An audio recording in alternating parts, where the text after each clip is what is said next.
You me? You are nothing but a dusty relic wasting taxpayer money on ghosts, Mr. Finch. Get me out of this chair, alive, and I shall marry you! In the hallowed, echo-filled halls of the High Court, social standing is the only currency that matters. Chief Justice Margaret Prynne is the undisputed queen of this realm, a woman of legal royalty who views the law as a machine of perfection. To her, Barnaby Finch is nothing more than a glitch, a quiet, baby-faced clerk buried under piles of forgotten evidence, wasting time on cases the world has long since buried. But perfection is a fragile mask. When a vengeful shadow from Margaret's past snatches her from her throne, the grand gates of justice slam shut.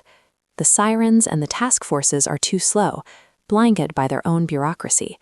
In the dark, damp silence of an underground tomb, the dusty relic is the only one who remembers the clues hidden in the archives. This is a story of a man who was never seen, and a woman who saw too much. It is a journey from the heights of the bench to the depths of a concrete hell, where the only thing thinner than the line between life and death is the boundary between a clerk's duty and a hero's love. The fluorescent lights of the High Court archives hummed with a low, irritating buzz that matched the rhythm of Barnaby Finch's stamping. He moved through the stacks of yellowed manila folders with a gentle precision, his baby-faced features illuminated by the glow of a desk lamp. To the rest of the building, this basement was a graveyard, and Barnaby was its lonely undertaker. He didn't mind the silence, finding more truth in the dusty fibers of old evidence than in the polished speeches of the courtrooms above. He reached for a box labeled 1994, his fingers tracing the edges of a cold case that everyone else had deemed a lost cause years ago. The heavy oak doors of the archive room swung open with a violent creak, signaling the arrival of someone who clearly felt they were above the quiet sanctity of the room. Chief Justice Margaret Prynne marched in, her black judicial robes billowing behind her like the wings of a predatory bird. She didn't look at the shelves or the history they contained. Her eyes were fixed on the small man behind the desk with a look of sharpened steel. Margaret was legal royalty, a woman whose every word became the law of the land, and she had no patience for the sentimentalities of the basement. She dropped a stack of budget reports onto his desk, the sound echoing like a gunshot through the narrow aisles. Mr. Finch, I have been reviewing the departmental expenditures, and your department remains a glaring inefficiency, Margaret stated, her voice clipping every syllable with icy perfection. Barnaby looked up, his bright eyes meeting her stern gaze without blinking, though he felt the familiar sting of her habitual condescension.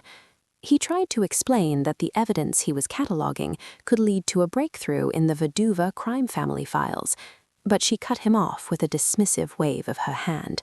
To her, he was just a clerk playing detective with taxpayer money, a relic who didn't understand that the law moved forward, never backward. She looked at his worn cardigan and shook her head in visible disgust. You are nothing but a dusty relic wasting taxpayer money on ghosts, Mr. Finch, and I will not have my court dragged down by your nostalgia, she sneered. Barnaby felt a flush of heat rise to his cheeks, but he remained seated, his hands folding neatly over the cold case file. He wanted to tell her that the Vaduva family wasn't a ghost, that the survivors were still out there, lurking in the blind spots of her perfect legal system. But Margaret was already turning away, her heels clicking a rhythmic insult against the concrete floor as she headed for the exit.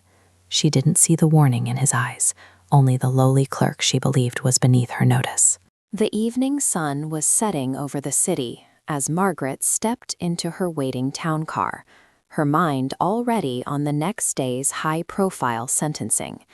She adjusted her silk collar, feeling the weight of her own authority, unaware of the black SUV idling at the corner of the block. The streetlights flickered to life, casting long, distorted shadows across the courthouse steps that Barnaby was just beginning to descend. He watched her car pull away, a strange knot of anxiety tightening in his chest that he couldn't quite explain. He knew the patterns of the underworld better than any judge, and the air tonight felt heavy with a coming storm. Suddenly, the peaceful evening was shattered by the screech of burning rubber and the sound of breaking glass 2 blocks away. Barnaby dropped his satchel and ran toward the intersection, his heart hammering against his ribs as he saw the Chief Justice's car forced onto the sidewalk. Masked men moved with military efficiency, shattering the armored windows and pulling a struggling Margaret from the back seat before the security detail could even draw their weapons. It happened in a flash of violence that the pristine hallways of the court had never prepared her for. Barnaby reached the scene just as the SUV's rear doors slammed shut, catching a glimpse of a familiar tattooed hand on the doorframe. The sirens began to wail in the distance, a chorus of late arrivals that offered no comfort to the empty street. Barnaby stood over the shattered remains of Margaret's window, picking up a single gold cufflink she had lost in the struggle. The police arrived minutes later, cordoning off the area with yellow tape and shouting orders that led nowhere, their protocols useless against a ghost. He tried to tell the lead detective about the Vaduva connection, but they pushed him back, seeing only a panicked clerk in a beige cardigan. They didn't realize that the woman who had just insulted his life's work was now in the hands of a man who didn't care about the law. As the rain began to fall, Barnaby retreated back to the only place where he held any power, the basement archives. He sat at his desk, the gold cufflink shimmering under the hum of the fluorescent lights, and opened the folder he had been holding earlier that afternoon. The police would look for a trail in the streets, but Barnaby knew the answer was buried in the paper, in the cold cases that Margaret had called ghosts. He looked at the empty chair where she had stood and insulted him, realizing that the only person who could find her was the man she had deemed a waste of space. Would the Queen of Justice survive long enough to realize that the law she trusted had already failed her? The archive basement became a war room as the clock ticked past midnight, the silence of the stacks replaced by the frantic rustle of paper. Barnaby ignored the dozens of missed calls from the administrative office, focusing instead on a series of dismissed warrants from a decade ago. While the FBI flooded the streets with sirens and flashing lights, Barnaby followed a digital breadcrumb trail of dormant shell companies linked to the Vaduva estate. He knew the police were looking for a high-profile kidnapping signature, but this was a grudge, and grudges lived in the cracks of the system. His eyes burned from the strain, but every document he unearthed confirmed his fears. The mob hadn't forgotten the woman who broke their empire. By dawn, the environmental pressure within the courthouse had become suffocating, with the interim leadership demanding immediate results to avoid a national scandal. Barnaby tried to present his findings to the lead investigator in the lobby, but he was brushed aside like an annoying insect. "Go back to your filing, kid. The professionals are handling this," the detective barked, not even glancing at the map Barnaby had meticulously drawn. The social hierarchy of the building was a barrier more solid than any prison wall, leaving Barnaby isolated with the truth. He realized then that if he waited for the professionals to act, Margaret would be nothing more than a memory by the evening news. He returned to his desk, feeling the weight of the entire legal establishment pressing down on his shoulders. He possessed the location of a derelict concrete plant that had been seized and then lost in a paperwork error years ago, the perfect blind spot for a kidnapping. His hands trembled as he realized the magnitude of the risk. He was an archive clerk, not a field agent, and he had no authority to intervene. Yet the image of Margaret's terrified face as she was hauled into that SUV haunted him, overriding his natural instinct for caution. He began to pack a small bag, including a heavy industrial flashlight and the gold cufflink he had found on the asphalt. The journey to the industrial outskirts of the city felt like a descent into another world, far removed from the marble floors of the High Court. Barnaby's modest sedan looked out of place among the rusted shipping containers and crumbling warehouses that lined the river. He parked blocks away, his heart thudding a frantic rhythm against his ribs as he moved through the shadows of the concrete plant.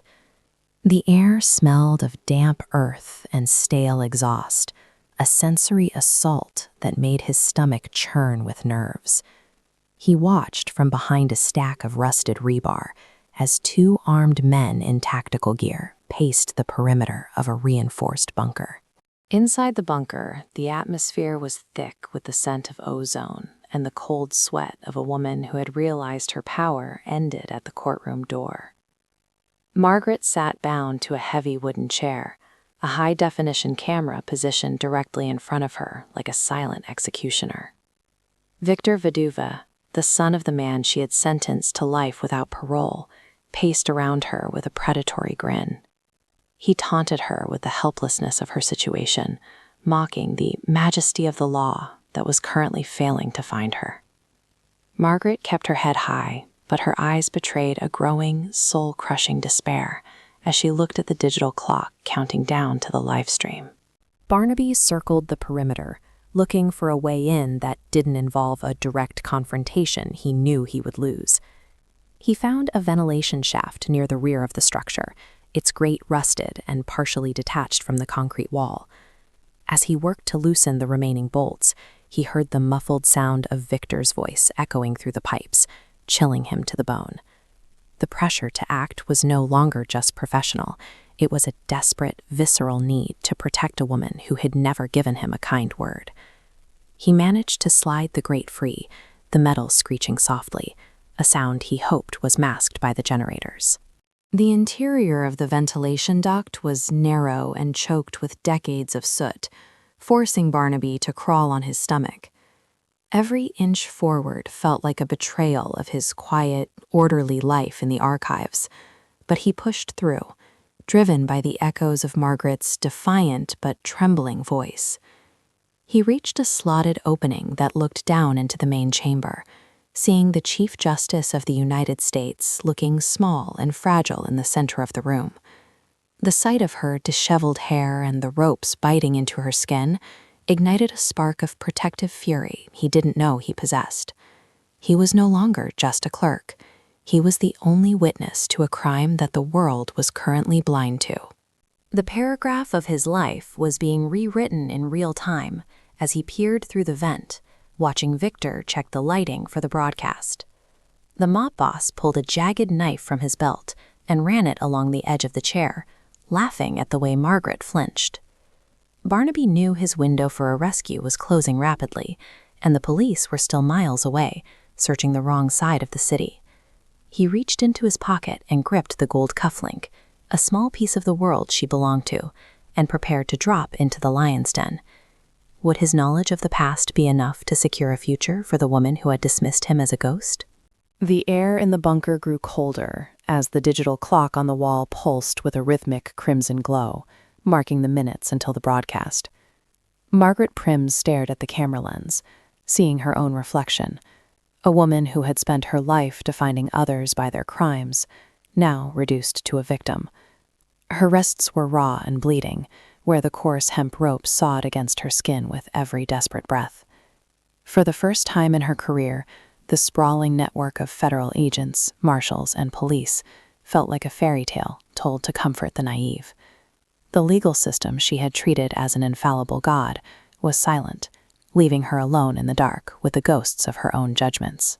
Victor Vaduva leaned in close, his breath smelling of expensive cigars and cheap malice, as he adjusted the microphone pinned to her collar. He whispered about the thousands who would tune in to watch the fall of justice, relishing the way her composed mask was beginning to crack. Margaret tried to summon the cold authority that had made her a legend in the courtroom, but the words died in her throat. Without her robe, without her gavel, and without her high bench, she felt stripped of her very identity. She was no longer a Chief Justice. She was a terrified woman realizing that the world she built had no safety net for someone like her. High above, in the shadows of the ventilation shaft, Barnaby watched her spirit begin to wither, his heart aching at the sight of such a powerful sun being eclipsed. He could see the subtle tremble in her chin, and the way her eyes darted toward the heavy steel door, praying for a rescue that he knew wasn't coming from the outside. The environmental pressure of the bunker seemed to tighten around him, the heat from the electronics making his palms slick against the metal duct. He knew that the moment he dropped down, there would be no going back to the safety of his dusty files and quiet evenings. He was a man of peace, a man of records, yet he was the only one standing between a cold-blooded killer and the highest judge in the land.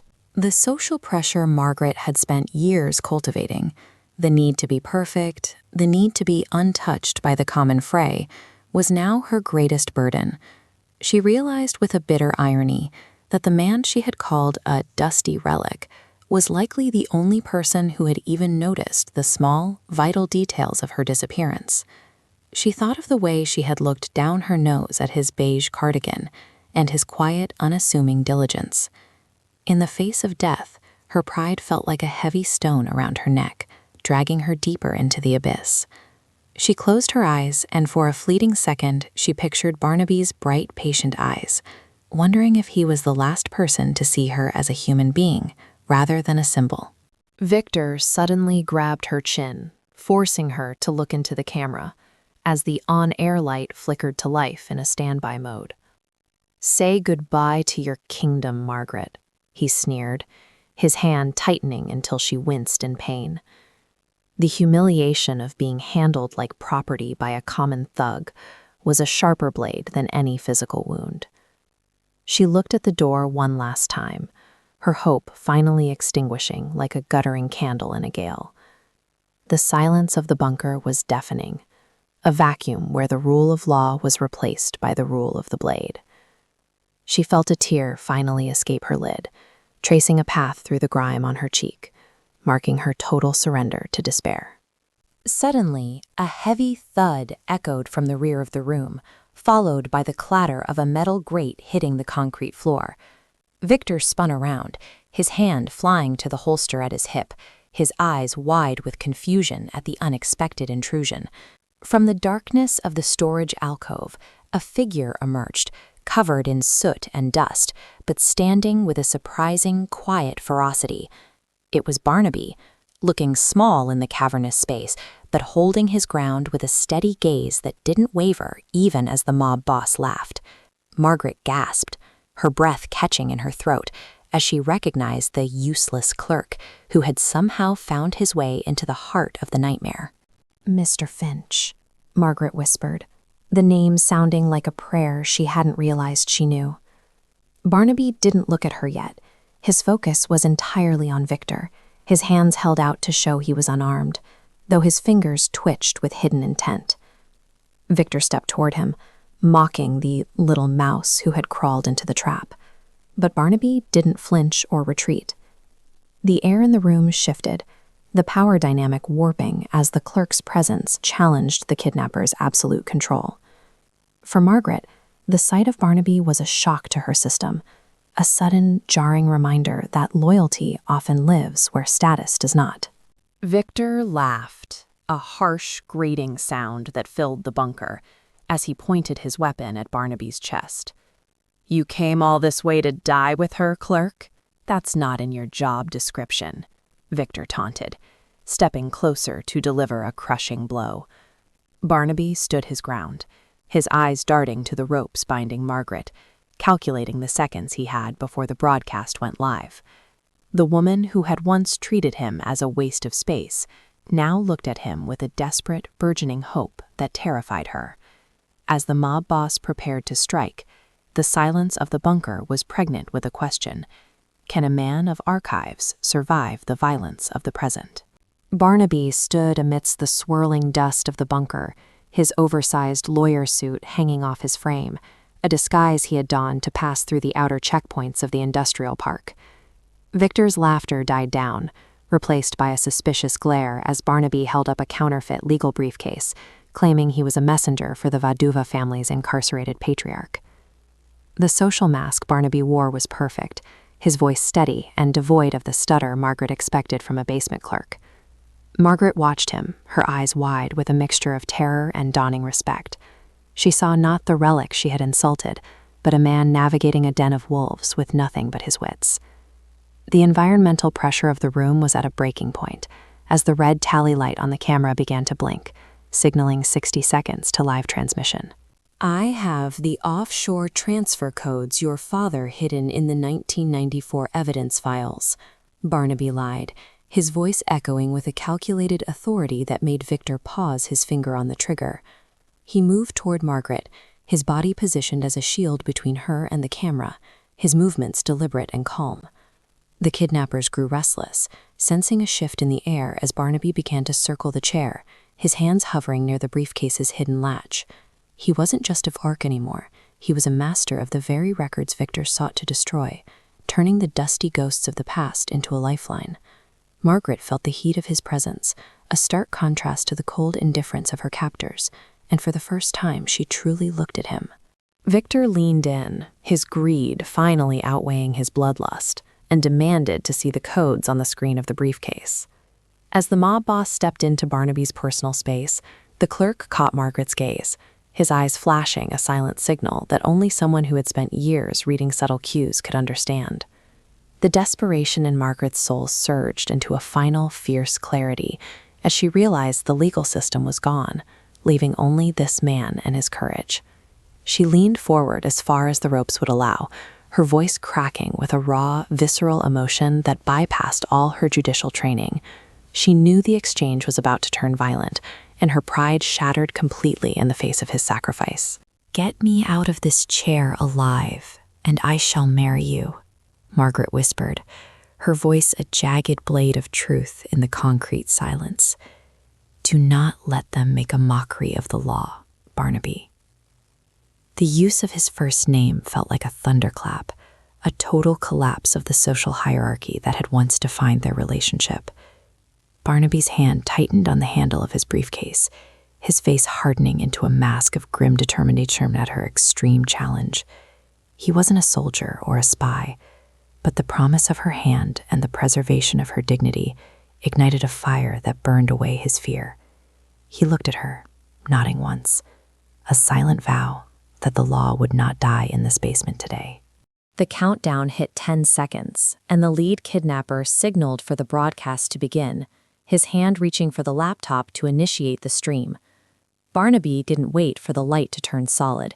He triggered the spring-loaded latch on the briefcase, which didn't reveal documents, but a compact tactical pistol he had liberated from the evidence lappers. The sudden movement sent Victor into a panic, the mob boss swinging his weapon toward Margaret in a reflexive act of spite. Time seemed to dilate, the mundane world of the archives clashing violently with the brutal reality of the bunker as Barnaby lunged. He was no longer a man of paper. He was a man of action, propelled by a promise that defied every social norm they had ever known. A shot rang out, the deafening crack echoing off the concrete walls and shattering the camera lens before a single frame of Margaret's humiliation could be broadcast. Barnaby moved with a frantic, uncoordinated grace, shoving the heavy wooden chair over to get Margaret out of the line of fire. Victor's men opened fire from the doorway, the air filling with the smell of cordite and the scream of ricochets hitting the metal machinery. Barnaby felt a searing heat bloom in his shoulder as he hit the floor, but he didn't stop, his fingers fumbling with a pocket knife to saw through Margaret's bindings. The woman who had once looked down on his beige cardigan now felt his blood dripping onto her arm, a grim baptism of reality.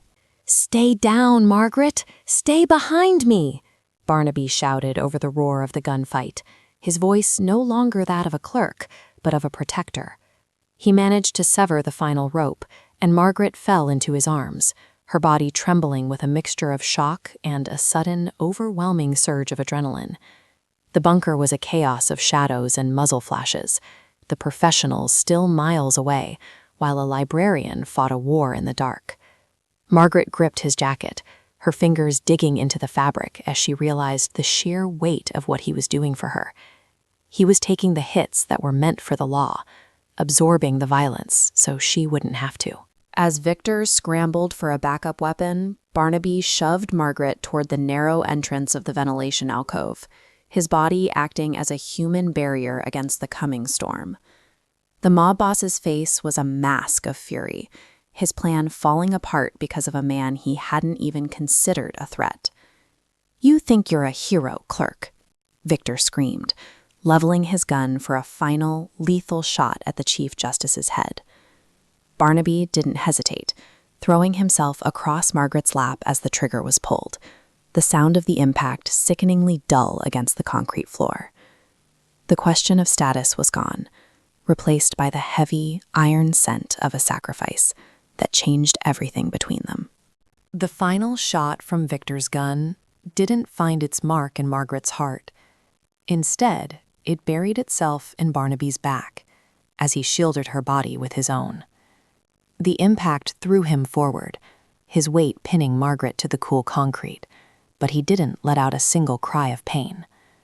Above them, the heavy steel doors of the bunker finally buckled inward as the tactical teams, guided by the breadcrumb trail Barnaby had left on the archive servers, swarmed the room.